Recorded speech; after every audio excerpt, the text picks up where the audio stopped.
अलैकुम guys, hope you are doing well. I am Mohammad Tayyab और उम्मीद है आप लोग सब खैरियत से होंगे। मुस्लिम पर्सनल लॉ को हमने शुरू किया हुआ था, काफ़ी लेक्चर्स हम उसके कर चुके हैं, कुछ ही टॉपिक्स रह गए हैं हमारे मुस्लिम पर्सनल लॉ के। तो आज जो है ना हम डॉवर यानी कि हकमैर का वर्ड आपने सुना होगा अपनी सोसाइटी में, ठीक है। तो उसके वाले से जो है ना डिस्कस करेंगे। डावर यानी कि महर, महर भी इसको कहते हैं, ठीक है। हकमैर आपने अक्सर वर्ड सुना होगा शादी के मौके पे, ठीक है। उसको हम डिस्कस करेंगे आज की इस लेक्चर में। देखिए हमने काफ़ी चीज़ें डिस्कस कर ली हैं अपनी मुस्लिम पर्सनल लॉ के रिगार्डिंग। आज जो है ना हम अपने जो है ना वो उस इम्पोर्टेंट टॉपिक को डिस्कस करेंगे। शुरू करने से पहले मैं आपको बताता चलूँ कि ग्रामिंग पॉइंट ऑफ व्यू से बहुत ज़्यादा इंपॉर्टेंस है। सबसे कभी इसकी काइंड्स पूछी जा सकती हैं, ठीक है। ये डॉवर्स एंड इट्स काइंड्स कभी पूछा जा सकता है कि अगर आपको डॉवर नहीं देता हस्बैंड, ठीक है, तो फिर वाइफ के पास क्या रेमेडीज़ हैं कि वो जो है ना वो थ्रू कोर्ट, ठीक है, suit for recovery of dower जो है ना वो फाइल कर सकती है फैमिली कोर्ट में, ठीक है। तो ये चीज़ें जो है ना हम नेक्स्ट लेक्चर में डिस्कस करेंगे। लेकिन आज का जो एक्चुअली हमारा टॉपिक है वो सिर्फ जो है ना वो डावर और उसकी काइंड्स के वाले से है। बेसिकली आज पढ़ेंगे कि डावर है क्या, ठीक है, हकमैर है क्या और उसकी कौन कौन सी काइंड है। नेक्स्ट जो लेक्चर होगा उसमें हम रेमेडीज़ के वाले से पढ़ेंगे कि अगर एक हस्बैंड जो है ना वो अपनी वाइफ को हकमैर नहीं देता तो फिर क्या क्या रेमेडीज़ जो है ना वो एक औरत जो है ना वो रेमेडीज़ औरत को जो है ना वो कोर्ट ग्रांट कर सकती है, ठीक है। हकमैर बेसिकली ये होता है कि it's an essential, most important essential of the marriage contract. जैसे कि हमने पढ़ा था कि मैरिज जो है ना वो एक सिविल कॉन्ट्रैक्ट है, रिलीजियस एग्रीमेंट है। तो ये सबसे इम्पोर्टेंट असेंशियल है कि जैसे कि हमने कॉन्ट्रैक्ट में पढ़ा था कि कॉन्सिडरेशन होती है कॉन्ट्रैक्ट में, ठीक है। एक कॉन्ट्रैक्ट का ये एसेंशियल था कि ये कॉन्सिडरेशन ही अब जो है ना वो मेहर, ठीक है। There is no contract without consideration, ठीक है। तो ऐसे ही जो है ना वो मैरिज नहीं होती, एक शादी नहीं होती जब तक कि उसमें हकमैर ना हो यानी कि डॉवर ना हो, ठीक है। हज़रत अली का भी ये कॉल है कि there is no marriage without dower, हकमैर के बगैर तो शादी मुमकिन ही नहीं है, ठीक है। तो इसमें बेसिकली हकमैर ये होता है कि एक औरत जो है, एक वाइफ जो है वो अपने हस्बैंड से एक स्पेसिफिक अमाउंट क्लेम करती है, जिसको हम जो है ना वो हकमैर कहते हैं, ठीक है। अब हस्बैंड जो है ना वो बाउंड है कि वो जो है ना उसको वो अमाउंट जो है ना वो दे, ठीक है। अब ये है कि बेसिकली वो कब जो है ना वो डिमांड करती है, वो शादी से पहले भी कर सकती है, ठीक है, at the time of marriage भी कर सकती है और शादी के बाद भी कर सकती है, ठीक है। तो ये तीन सिनेरियो हैं, शादी से पहले, before the marriage, at the time of marriage और इवन आफ्टर द मैरिज जो है ना वो बेसिकली ये महर जो है ना वो सेटल होता है, ठीक है। हक महर जो है ना वो सेट किया जाता है कि हस्बैंड कहता है कि मैं जो है ना वो तुम्हें इतना जो है ना वो हक महर दूंगा। ये कॉन्सेप्ट कहाँ से ड्राइव हुआ, ठीक है। अगर हम अपनी कुरानी की रेफरेंस दे सकें तो सूरत निसा में जो है ना वो आयत नंबर 4 और आयत नंबर 25 जो है ना वो इसे डील करती है, ठीक है। And give upon the two the women, औरत को जो है ना वो महर तो, ठीक है, और फिर जो है ना उससे निकाह कर लो, ठीक है। तो ये actually free of their marriage portion, ठीक है, और फिर जो है ना उसको उससे उससे निकाह कर लो, ठीक है। तो ये कुरान में भी जो है ना इसका रेफरेंस हमें मिलता है, ठीक है। उसके बाद जो है ना आयत number 25, use them by permission of their folk and give upon them their portion in their kindness, ठीक है। तो ये बेसिकली जो है ना वो कुरानिक रेफरेंस से भी हमें मिलता है। तो डावर यानी कि हकमैर इन सिंपली जो है ना वो आप बस ये समझे कि हकमैर जो है ना वो वाइफ को जो है ना वो दिया जाता है थ्रू हस्बैंड, हस्बैंड की तरफ से जो है ना वो हकमैर जो है ना वो एक जो है ना वो औरत को जो है ना वो जो उसकी वाइफ होती है, ठीक है, उसको दिया जाता है, ठीक है। अब इसके जो रेलिवेंट प्रोविजन है वो 285 286 का मुहम्मदल्ला है। डेफिनेशन देखिए हम, इट फतवा आलमगीरी की, तो इसमें क्या है कि it's obligation impose by law, ठीक है, ऑन एन हस्बैंड। ये एक ऑब्लिगेशन है जो कि हस्बैंड पे इम्पोज की जाती है थ्रू इस्लामिक लॉ, थ्रू जो है ना वो लॉ ऑफ द स्टेट, ठीक है, as the mark of respect for the wife, ठीक है, जो कि एक औरत को रिस्पेक्ट देने के लिए जो है ना वो ये एक स्पेसिफिक अमाउंट जो है ना वो दी जाती है हस्बैंड की तरफ से औरत को, ठीक है, जो कि ओब्लिगेटरी है, ठीक है। जैसे कि मैंने पहले भी कहा है कि हज़रत अली का कौल है कि देयर इज़ नो मैरिज, हकमैर के बगैर तो निकाह है ही नहीं, ठीक है। और शिया स्कूल ऑफ थॉट्स जो है वो एक्चुअली कहते हैं कि without consideration there is no marriage, शादी है ही नहीं, वाइड है वो शादी, ठीक है। बल्कि सुन्नी स्कूल ऑफ थॉट्स में ये डिफरेंट कॉन्सेप्ट है, वो कहते हैं कि जी इरेगुलर मैरिज है, ठीक है। मतलब इरेगुलर मैरिज है अगर तो हस्बैंड जो है ना वो हकमैर जो है ना वो सेटल कर ले, या हस्बैंड जो है ना हस्बैंड अपनी वाइफ को दे दे, तो वो मैरिज जो है ना वो रेगुलर कंसीडर होगी। लेकिन जो शिया स्कूल ऑफ थॉट्स है, शिया के जो है सेक्ट मानने वाले हैं, वो कहते हैं कि there is no marriage without dower, हक महर के बगैर तो शादी है ही नहीं, वो वाइड है। ठीक है, तो अगर हम अकॉर्डिंग टू मुल्ला जो है ना मोहम्मद अल्लाह में इसको पढ़ें, सेक्शन 285 है मोहम्मद अल्लाह का, जो कि है dower is the sum of money और other property which the wife in entitled to receive for husband in consideration of the marriage. ठीक है, डॉवर जो है वो या तो पैसे की सूरत में हो सकते हैं, या प्रॉपर्टी की सूरत में हो सकते हैं। ठीक है, जिसको वाइफ जो है ना वो इंटाइटल, वाइफ के पास ये राइट है कि वो हस्बैंड से रिसीव करे इन कॉन्सिडरेशन, कॉन्सिडरेशन कहते हैं समथिंग इन रिटर्न। ठीक है, ऑफ द मैरिज, जब वो उसके साथ शादी करती है। ठीक है, तो ये एक औरत का हक है कि वो अपने हस्बैंड से, ठीक है, जो है ना वो एक स्पेसिफिक अमाउंट या कोई भी चीज़ विद कंसिडरेशन, ठीक है, समथिंग जो है ना वो प्रॉपर्टी भी हो सकती है, कोई भी चीज़ हो सकती है, वो हस्बैंड से जो है ना वो हक महर की सूरत में जो है ना वो लेती है। ठीक है, ऐसे ही अगर हम sir Abdul Rahim Muslim jurist हैं, जिन्होंने कहा है कि dower is the sum of money और property which is wife is entitled to receive from husband in consideration of marriage. ठीक है, ये जो है ना वो सर अब्दुल रहीम की जो है ना वो डेफिनेशन है, जो कि उन्होंने डॉवर की डेफिनेशन दी है। ठीक है, अगर मैं इसको डिस्कस करूं कि इस्लाम से पहले का क्या कॉन्सेप्ट था हक महर के वाले से, और इस्लाम के बाद क्या कॉन्सेप्ट आया, ठीक है, ये सारी चीज़ें जो है ना वो इस basically pre Islamic concept customs में लिखी हैं। देखिए, मैं आपके साथ एक चीज़ शेयर करता हूँ, मुझे जो है ना वो सेमेस्टर सिस्टम वाले पूछते हैं कि सर हमें 10 या 15 नंबर का सवाल आता है, तो आप जो है ना वो इतनी चीज़ें जो है ना वो दे देते हैं कि हम इसमें क्या लिखा करें। देखिए, उसमें फिर आप टू द पॉइंट लिखा करें जो आपसे टीचर्स आपसे पूछते हैं। ठीक है, ये बेसिकली जो है ना वो एनुअल सिस्टम वालों के लिए नोट्स होते हैं, उन्होंने एक्स्ट्रा चीज़ें भी लिखनी होती हैं, उनको जो है ना वो 20 नंबर का ये सवाल जो है ना वो एग्ज़ाम में पूछा जाता है। ठीक है, तो इस वजह से फिर जो है ना हमने वो सारी चीज़ें कवर करनी होती हैं किसी भी टॉपिक के रिगार्डिंग, ताकि वो वहाँ पे लिखा है। तो इस्लाम से पहले का क्या कॉन्सेप्ट था हक महर का, वो ये था कि इस्लाम से पहले जो है ना वो प्री इस्लामिक अरब में क्या कॉन्सेप्ट है कि दो तरह से मैरिज होती थी। एक को जो है ना वो बिना फॉर्म ऑफ द मैरिज कहा जाता था, और एक बाल फॉर्म ऑफ द मैरिज कहा जाता था। बिना फॉर्म ऑफ द मैरिज में ये होता था कि वाइफ जो है ना वो अपने हस्बैंड के घर नहीं थी जाती। हस्बैंड जो है ना वो अपने ही घर, जो उसके पेरेंट्स का घर था, उधर ही वो स्टे करती थी, और हस्बैंड जो है ना वो उसके पास आता था। ठीक है, और उसको एक गिफ्ट देता था। ठीक है, gift at the time of marriage, शादी के वक्त एक गिफ्ट देता था। ठीक है, वो पैसे की शक्ल में भी हो सकता था। ठीक है, ये उनके कस्टम्स थे। ठीक है, पहले कस्टम्स थे, कस्टम में ये सारी चीज़ें होती थी। तो वो पैसे की शक्ल में भी हो सकता था, वो कुछ भी हो सकता था। ठीक है, तो उसको सादक कहते थे, and the wife was known as a सदका। ठीक है, तो उसको उस कॉन्सेप्ट को सादिक कहते थे। ठीक है, और वाइफ वाज नोन एज सदका, तो उसको वाइफ जो रिसीव करती थी that's is called as a सदका। ठीक है, ये बिना फॉर्म ऑफ द मैरिज में ये कॉन्सेप्ट होता था। दूसरी चीज़ थी ball form of the marriage.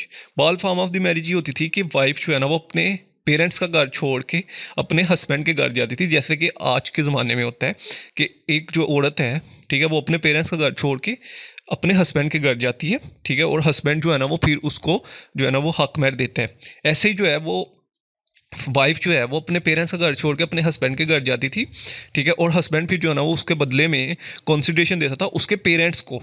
ठीक है, pay some amount of her parents, उसके पेरेंट्स को जो है ना वो पैसे देता था, या कंसिडरेशन कुछ भी देता था। ठीक है, ऊँट भी हो सकते हैं, ज़मीन भी हो सकती है। ठीक है, पहले ये होता था प्री इस्लामिक पीरियड में। अब जो है, चूँकि उसके बाद फिर इस्लाम आया।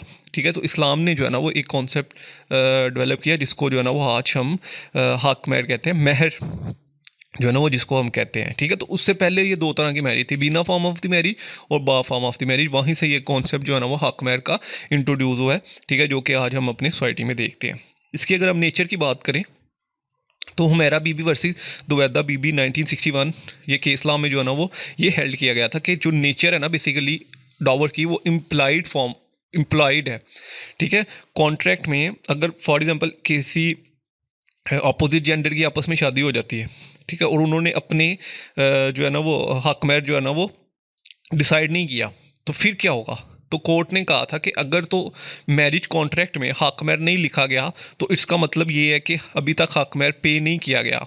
ठीक है, और कोर्ट ने जो है ना वो हस्बैंड को बाउंड किया कि आप जो है ना वो अपनी वाइफ को जो है ना वो इतना स्पेसिफिक अमाउंट जो है ना वो हक महर पे करेंगे। ठीक है, तो अगर किसी भी मैरिज में, किसी भी जो मैरिज कॉन्ट्रैक्ट है उसमें अगर हक महर नहीं लिखा गया तो कोर्ट यही कंसीडर करती है, परस्यूम यही करती है कि डॉवर इज स्टिल पेएबल, अभी पे नहीं किया गया डॉवर, ठीक है। और कोर्ट फिर डिटरमाइन करती है, वो कैसे डिटरमाइन करेगी कोर्ट, वो हम जो है ना वो नेक्स्ट जब पढ़ेंगे अपना सोशल स्टेटस में, ठीक है, ये अनस्पेसिफाइड डॉवर में, तो हम देखेंगे कि कैसे जो है ना वो एक कोर्ट जो है ना वो डिटरमाइन करती है किसी भी हक महर को, ठीक है। तो इस केस में भी फिर जो है ना वो अमाउंट जो है ना वो डिटरमाइन की गई थी, ठीक है। तो that is an implied in nature, यानी कि अगर कॉन्ट्रैक्ट में नहीं भी लिखा गया, ठीक है, तो तब भी जो है ना वो एक हस्बैंड जो है ना वो बाउंड है कि वो पे करेगा हक महर, और वाइफ इन टाइटल है क्योंकि दैट इज इस्लामिक कॉन्सेप्ट, ठीक है। कुरान में ये चीज़ें लिखी गई हैं, और Quran is a groom norm, groom norm का भी ग्रुम नॉर्म जो है ना वो उसको हम होली कुरान कहते हैं, ठीक है। तो कुरान से ऊपर कोई भी चीज़ नहीं है और ना ही कभी आ सकती है। इस वजह से इसको जो है ना वो कंपलसरी कहा गया है कि वाइफ जो है ना वो इंटाइटल है, वाइफ का ये राइट है कि वो जो है ना वो अपने हस्बैंड से लेगी। इंपॉर्टेंस अगर मैं बताऊँ इसकी, importance of डॉवर in Islamic law, तो इसकी इंपॉर्टेंस ये है कि आर्बिट्रेरी पावर है हस्बैंड की, ठीक है, कि जब वो, इसके पीछे की रीज़न क्या थी कि इस कॉन्सेप्ट को जो है ना वो इंट्रोड्यूस किया गया। इसके पीछे की रीज़न ये थी कि जब एक शख्स जो है वो अपनी वाइफ को डिवोर्स देता है तो उसको ये माइंड में रहे कि मैंने इतना हक महर भी सेट किया हुआ है, ठीक है। आजकल के टाइम पीरियड में एक जो मर्द है वो अपनी वाइफ को रेजोल्यूशन ऑफ मैरिज के बाद जो है ना वो हक महर देता है, यानी कि जब मैरिज डिजॉल्व हो जाती है, ठीक है, उसके बाद जो है ना हक बैठ देता है। इससे ये होता है कि वाइफ जो है ना अपने सोशल जो है स्टेटस उसको मेंटेन रख सके और अपनी इज्जत का टाइम पीरियड जो है ना वो पूरा कर सके, ठीक है, और उसके बाद की जो लाइफ है वो गुजार सके, ठीक है। तो ये बेसिकली जब इसको सेट किया गया था तो इसको इस वजह से सेट किया गया था कि हस्बैंड जो है ना वो डिवोर्स करने से पहले ये सोचे कि मैंने जो है ना वो अपनी वाइफ को इतना हक महर देना है, ठीक है, और अगर मैं नहीं दूंगा तो फिर मेरे ऊपर क्या आप जो है ना वो लाइबिलिटीज इंपोज की जा सकती हैं। तो इसको बेसिकली इस वजह से सेट किया गया था कि हस्बैंड जो है ना वो इस चीज़ से डरे कि उसने अपनी वाइफ को जो है ना वो डिवोर्स देनी है, ठीक है। तो ये बेसिकली इसका पर्पस था। और फिर ये भी था कि जी वाइफ जो है ना वो अपना सोशल स्टेटस जो है ना वो मेंटेन रख सके, और मैरिज के डिसॉल्व होने के बाद जो है ना वो अपनी लाइफ को कैसे वो कंटिन्यू रखेगी, कैसे वो सोशल स्टेटस मेंटेन रखेगी अपना, कैसे जो है ना वो गुजर बसर करेगी। तो ये बेसिकली जो है ना वो कॉन्सिडरेशन का कॉन्सेप्ट जो है ना वो आया था, ठीक है। तो इसकी इंपॉर्टेंस जो ये है कि आर्बिट्रेरी पावर है, हस्बैंड जो है ना वो डिवोर्स प्रोनाउंस करने के बाद वो अपनी वाइफ को जो है ना वो हर सूरत में ये डॉवर जो है ना वो पे करेगा, डॉवर अमाउंट। सब्जेक्ट इसका क्या है, fix sum of money, category property में भी दे सकते हैं, प्रॉपर्टी मस्ट बी एग्जिस्टेंस, वो प्रॉपर्टी को आप जो है ना वो हक में फॉर एग्जांपल एक शख्स कहता है कि जी मैं जो है ना वो 2 लाख रुपया और एक जो है ना वो मकान हक महर में जो है ना वो लिखता हूँ, ठीक है। तो जो उसने मकान लिखा है वो एग्जिस्ट होना चाहिए। ये नहीं है कि वो कहेगा कि जब 10 साल बाद मेरे पास एक मकान आएगा, ठीक है, तो वो मैं जो है ना वो हक महर दूंगा, तो ऐसा नहीं है, ठीक है। जो चीज़ एग्जिस्ट कर रही है, अगर तो वो प्रॉपर्टी एग्जिस्ट कर रही है तो ही वो हक महर में लिख सकते हैं, एंड नॉट प्रोहिबिटेड, ठीक है। अमाउंट ऑफ डॉवर जो है ना वो स्पेसिफाई नहीं है। सुन्नी राह कहते हैं कि जी कम से कम जो अमाउंट है वो 10 दिरहम तो होनी चाहिए, ठीक है। अब 10 दिरहम की क्या वैल्यू क्या कीमत है आज के टाइम पीरियड में, वो आप खुद ही डिसाइड कर लीजिएगा, देख लीजिएगा, ठीक है। लेकिन सुन्नी लॉ कहते हैं कि कम से कम जो है ना वो 10 दिरहम जो है ना होनी चाहिए अमाउंट, और मैक्सिमम कितनी अमाउंट भी आप जो है ना वो हक महर के लिए जो है ना वो फिक्स कर सकते हैं। लेकिन जो शिया लॉ है, शिया लॉ कहते हैं कि जी कम से कम तो कोई लिमिट नहीं है हक महर की, लेकिन मैक्सिमम जो है ना वो 500 दिरहम जो है ना वो होने चाहिए, ठीक है। तो शिया लॉ कहते हैं कि जो 500 दिरहम से ज़्यादा है ना वो इतना कोई अच्छा नहीं समझा जाता। शिया तो जो सेक्ट है, जो शिया स्कूल ऑफ थॉट से बिलोंग करते हैं, वो लोग ये बेहतर जान से होंगे कि 500 दिरहम से ज़्यादा जो अमाउंट है ना उसको इतना कोई जो है ना वो अच्छा नहीं समझा जाता उनमें, ठीक है। अब कॉन्सेप्ट क्या हो गया, लेकिन एक्चुअली में जो है ना वो जो उनके उलमाज हैं, ठीक है, वो उनका तो मानना यही है, वो हम जो है ना वो नेक्स्ट भी डिस्कस करेंगे। फिक्सेशन ऑफ डॉवर, ठीक है, कब जो है ना वो एक डॉवर यानी हक महर को फिक्स किया जाता है। मैरिज से पहले भी कर सकते हैं, at the time of marriage भी कर सकते हैं, और आफ्टर द मैरिज भी कर सकते हैं। उसके बाद लाइबिलिटीज़ किस किस पे है पे करने की। देखिए हस्बैंड जो है ना वो लाइबल है, वो हर हाल में जो है ना वो before at after the resolution of marriage जो है ना वो हस्बैंड बाउंड है, ऑब्लिगेशन है उसके ऊपर, ठीक है, वो बाउंड है कि वो जो है ना वो अपनी वाइफ को उसका जो मेहर है जो उसने फिक्स किया हुआ है, अगर नहीं फिक्स किया तो फिर क्या क्राइटेरिया होगा, फिक्स किया है ठीक है तो वो उसको देगा। ठीक है, फॉर एग्जांपल एक पर्सन ने जो है ना वो 2 लाख रुपया हक में जो है ना वो फिक्स किया है, तो वो 2 लाख देने का बाउंड है। ठीक है, वो देगा हर हाल में। अगर तो एक शख्स है जिसने जो है ना वो माइनर है, ठीक है, मेजर नहीं है, अंडर द एज ऑफ 18 है, तो फिर वो अपने गार्डियन के थ्रू, उसके जो गार्डियन है वो पे करेंगे डावर अमाउंट। ठीक है, तो डावर जो है वो हर हाल में दे रहा। फॉर एग्जांपल एक ऐसा पर्सन है जो अनसाउंड माइंड है, ठीक है, वो उसके गार्डियन ने उसकी शादी की है, और देन फिर उसके गार्डियन ही जो है ना उसका हक महर जो है ना वो देंगे। ये चीज़ जो है ना वो याद रखिएगा। ठीक है, उसके बाद अगर हम इसकी काइंड्स देखें तो जैसे सबसे पहले मैं पहले ही कह चुका हूँ कि हज़रत अली का फरमान है कि there can be no marriage without dower. ठीक है, शादी जो है हक महर के बगैर नहीं हो सकती।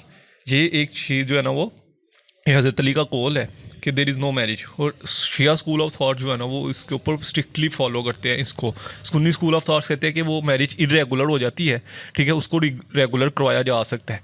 ठीक है, लेकिन शिया स्कूल ऑफ थॉट्स वाले जो है ना वो इसको बहुत ज़्यादा फॉलो करते हैं कि शादी नहीं है जब तक आपने हक महर नहीं फिक्स किया या नहीं दिया। ठीक है, एज़ टू अमाउंट अगर हम पढ़ें तो इसकी जो है ना बेसिकली 2 काइंड्स हैं, एक तो है वो स्पेसिफिक डावर और एक जो है ना वो अनस्पेसिफिक डावर। ठीक है, उसके अलावा स्पेसिफिक डावर की भी 2 काइंड्स हैं, ठीक है, जिसको हम जो है ना वो प्रॉम्प्ट डावर कहते हैं। ठीक है, मुअज्जल और डेफर्ड डावर मुअज्जल। ठीक है, मुअज्जल, ठीक है, AJJAL और W आता है इसमें मुअज्जल में। ठीक है, तो ये प्रॉम्प्ट डावर और डेफर्ड डावर ये 2 तरह के हक महर हैं, ठीक है, जो कि स्पेसिफाइड डावर में आते हैं। ठीक है, ये भी डिस्कस करेंगे हम नेक्स्ट। और जो एक जो है ना वो काइंड वो अनस्पेसिफाइड डावर की है। ठीक है, अभी हम इसको डिस्कस करने लगे हैं नीचे। ठीक है, सबसे पहले जो है ना हमने स्पेसिफाइड डावर पढ़ा। ठीक है, तो स्पेसिफाइड डावर से ही आपको समझ लग रही है कि स्पेसिफिक एक चीज़ को आपने स्पेसिफिक कर दिया है, अमाउंट को आपने स्पेसिफिक कर दिया है। ठीक है, कि इतनी अमाउंट मैं दूंगा, कंसिडरेशन जो भी आप दे रहे हैं, आप पैसे दे रहे हैं, ठीक है, कुछ लोग सोना देते हैं, कुछ लोग प्रॉपर्टी देते हैं, तो वो आपने स्पेसिफिक कर दी है। ठीक है, अब specific the amount settle by the party at the time of marriage, शादी के वक्त और आफ्टर, बाद में भी, एट द टाइम, पहले भी बाद में भी। ठीक है, आप जो है ना वो अमाउंट जो है ना वो फिक्स कर सकते हैं, उसको हम स्पेसिफाइड डावर करते हैं, जो कि फिक्स अमाउंट होती है। फॉर एग्जांपल मैं एग्जांपल देता हूँ, 2 लाख जो है ना एक पर्सन ने फिक्स कर दिया कि मैं इतने जो है ना वो हक महर दूँ, तो ये स्पेसिफाइड डावर है, उसने फिक्स कर दिया, स्पेसिफाई कर दिया है, उसको हम जो है ना वो महर मुसम्मा और महरुल अक़द भी जो है ना हम उसको कहते हैं। ठीक है, ये बेसिकली अरेबिक टर्म है जो कि आपने याद रखनी है। स्पेसिफिक महर मुसम्मा और महर अक़द ये बेसिकली अरेबिक टर्म है जो कि आपने याद रखनी है, और एज इट इज़ ही आपने जो है ना वो एग्जाम में लिखना है। सुन्नी लॉ जैसे कि मैंने पहले कहा कि वो कहते हैं कि 10 दिरहम कम से कम होने चाहिए। शिया लॉ कहते हैं कि मिनिमम तो कोई लिमिट नहीं है, ठीक है, लेकिन मैक्सिमम जो है ना वो 500 दिरहम है। ठीक है, उससे अगर ऊपर आप देते हैं, ठीक है, तो वो कोई अच्छा साइन नहीं समझा जाता। देते हैं, बहुत से लोग देते हैं, दे भी सकते हैं, लेकिन वो इतना कोई अच्छा जो है ना वो साइन नहीं समझा जाता। लेकिन जो मिनिमम जो अमाउंट है सुन्नी में, ठीक है, वो 10 दिरहम है, उससे ऊपर आप जितनी मर्जी दें, जितना आप दे सकते हैं, बेशक 1 करोड़ 2 करोड़ 10 करोड़, बहुत बहुत हक महर भी होते हैं। ठीक है, तो वो आप देख सकते हैं। सुन्नी लॉ जो है ना वो इस पर कोई रिस्ट्रिक्शन नहीं लगाता, लेकिन जो शिया लॉ है वो कहते हैं कि मैक्सिमम 500 दिरहम होने चाहिए। ठीक है, तो ये हमने स्पेसिफाइड डावर पढ़ा कि ऐसी अमाउंट जो कि फिक्स कर दी जाए। अब इसकी 2 काइंड्स है, स्पेसिफाइड डावर को भी सब डिवाइड किया गया है। ठीक है, प्रॉम्प्ट डावर जिसको हम अरेबिक में मुअज्जल कहते हैं, और डेफर्ड डावर जिसको हम मुअज्जल कहते हैं अरेबिक में। ठीक है, प्रॉम्प्ट डावर को हम सबसे पहले डिस्कस करते हैं कि प्रॉम्प्ट डावर क्या होता है। Prompt dower is payable on demand. ठीक है, डिमांड अगर वाइफ कहती है कि मुझे शादी से पहले हक महर चाहिए, ठीक है, निकाह हो गया, मुझे पहले चाहिए हक महर, ठीक है, रुखसती से पहले हक महर चाहिए, तो हस्बैंड इज़ बाउंड कि वो पे करेगा अगर तो प्रॉम्प्ट डावर है। ठीक है, जब भी औरत ने डिमांड कर दी, ठीक है, रुखसती से पहले, हस्बैंड बाउंड है कि वो पे करेगा। ठीक है, अगर तो रुखसती हो गई है, मैरिज जो है ना वो कंजुमेट हो चुकी है, ठीक है, कंजुमेट मीन के वापस में रहना शुरू कर दिया उन्होंने, और उसके बाद अगर वाइफ क्लेम करती है 1 मंथ बाद, 2 मंथ बाद, 1 साल बाद, 10 साल बाद कि मुझे जो है ना वो मेरा हक महर दिया जाए, तो वाइफ हस्बैंड बाउंड है कि वो वाइफ को जो है ना वो उसका हक महर देगा। प्रॉम्प्ट डावर में ये होता है कि वाइफ जब भी क्लेम करे ना, ठीक है, वो उसको पे करना पड़ता है। एक सबसे इंपॉर्टेंट चीज़ ये आती है कि अगर एक लड़का और लड़की का आपस में निकाह हुआ, ठीक है, रुखसती नहीं हुई, निकाह हुआ है सिर्फ, रुखसती से पहले ही मैरिज डिज़ोल्व हो चुकी है।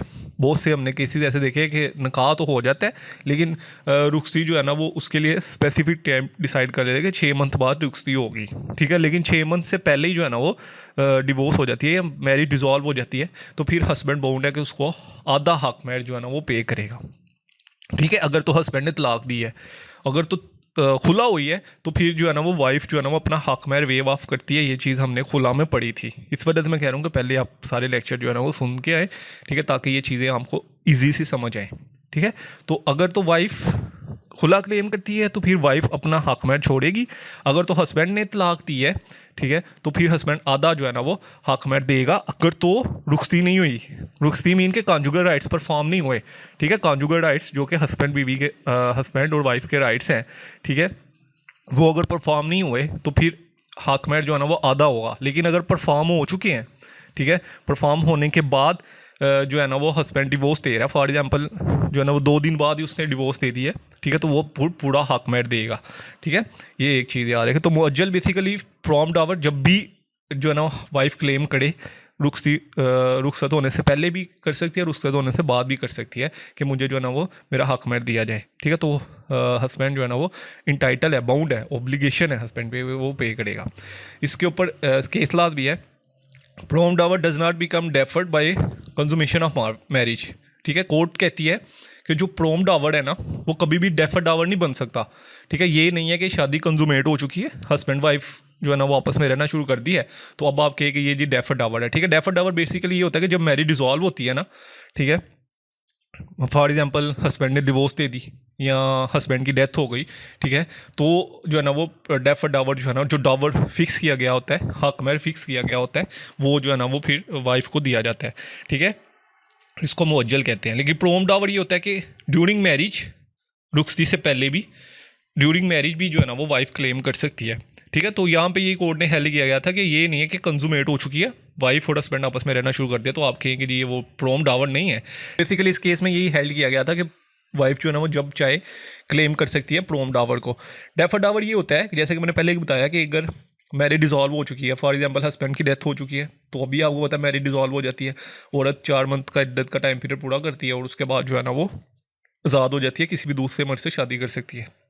डिवोर्स हो गई है तो डिवोर्स के केस में आपको पता है तलाक के केस में 3 मंथ का इद्दत का टाइम पीरियड पूरा करना पड़ता है, ठीक है। तो यहाँ पे कहा गया है कि डेफर्ड डावर मीन्स कि अगर कोई ऐसा हक महर है, ठीक है, जो कि फिक्स किया गया है हस्बैंड की तरफ के, वो अपनी वाइफ को इतना हक महर देगा जब उसकी शादी जो है ना वो डिसॉल्व हो जाएगी, ठीक है। वो इतना हक महर देगा कि जब उसकी शादी डिसॉल्व हो जाएगी, तो जब वो सेपरेट हो जाएंगे, यानी कि अगर हस्बैंड की डेथ हो जाती है तो तब भी जो है ना वाइफ हक महर जो है ना वो क्लेम कर सकती है, ठीक है। लेकिन अगर तलाक हो गई तो भी वाइफ जो है ना वो अपना हक महर क्लेम कर सकती है। तो ये बेसिकली प्रॉम्प्ट और डेफर्ड डावर में ये डिफरेंस था। ये ड्यूरिंग मैरिज कभी भी कर सकती है, ठीक है। ये डेजोल्यूशन ऑफ मैरिज जब मैरिज डिजॉल्व हो चुकी है, ठीक है, या हस्बैंड की डेथ हुई है, वट एवर यू सो, ठीक है, वो तब भी कर सकते। लेकिन ये है कि अगर फॉर एग्जांपल हस्बैंड ने डेफर्ड डावर जो है ना वो फिक्स किया है और हस्बैंड चाह रहा है कि मैं ड्यूरिंग मैरिज ही जो है ना वो अपना हक महर जो है ना वो वाइफ को जो उस इंटाइटल है रिसीव करने के लिए मैं उसको पे कर दूँ, तो हस्बैंड जो है ना वो कर सकता है, ठीक है, अपनी मर्जी से जब भी पे कर सकता है। लेकिन जो डेफर्ड डावर है बेसिकली वो डेजोल्यूशन ऑफ मैरिज, यानी कि जब औरत क्लेम करती है कि ये डेफर्ड डावर जो है ना मेरे साथ मुअज्जल जो